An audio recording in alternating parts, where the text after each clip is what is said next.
આજે આપણે વાત કરીશું ચોમાસાની ઋતુમાં શરીરમાં થતા બદલાવ અને તેનાથી થતા રોગોથી બચવા માટે આહાર અને વિહારની અંદર શું બદલાવ કરવો જોઈએ। તો આહારની અંદર પહેલું છે, ચોમાસાની ઋતુમાં ક્યારેય પણ માટલામાંથી સીધું ઠંડુ પાણી ન પીવું।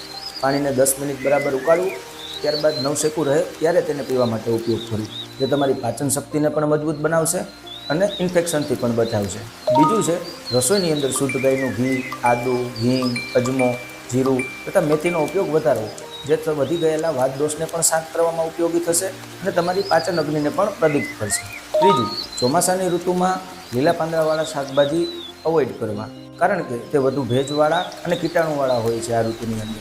તેની જગ્યાએ દૂધી, ગલકા, તુરિયા, કારેલા, પરવળ જેવા હળવા શાકભાજી બેસ્ટ રહે છે। ચોથું છે, ચોમાસાની ઋતુમાં મધુર અમ્લ લવણ રસ આરોગ્ય માટે હિતાવહ છે, જ્યારે વધારે પડતો તીખો અને કડવો રસ વાયુ દોષને વધારી શકે છે, માટે તેને લિમિટમાં વાપરવા જોઈએ। પાંચમું છે, દહીં, વાસી ખોરાક, દરિયાઈ ખોરાક તથા પચવામાં ભારે પડે એવા લોટ જેમ કે મેંદો વગેરેને આ ઋતુમાં બિલકુલ આપણે ટાળવા જોઈએ। અને હા, માત્ર ખાવું પીવું જ નહીં, પરંતુ તમારી દિનચર્યા પણ ખૂબ અગત્યની છે।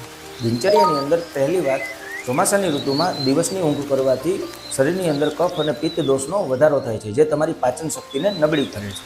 બીજું, અભ્યંગ, ચોમાસાની ઋતુમાં અઠવાડિયામાં 2 વાર આખા શરીરની તલના તેલથી માલિશ કરવી ખૂબ જ અગત્યની છે, જે તમારા શરીરમાં વધી ગયેલા વાત દોષને શાંત કરે છે તથા સાંધાના દુખાવામાં પણ ખૂબ જ ફાયદો કરે છે।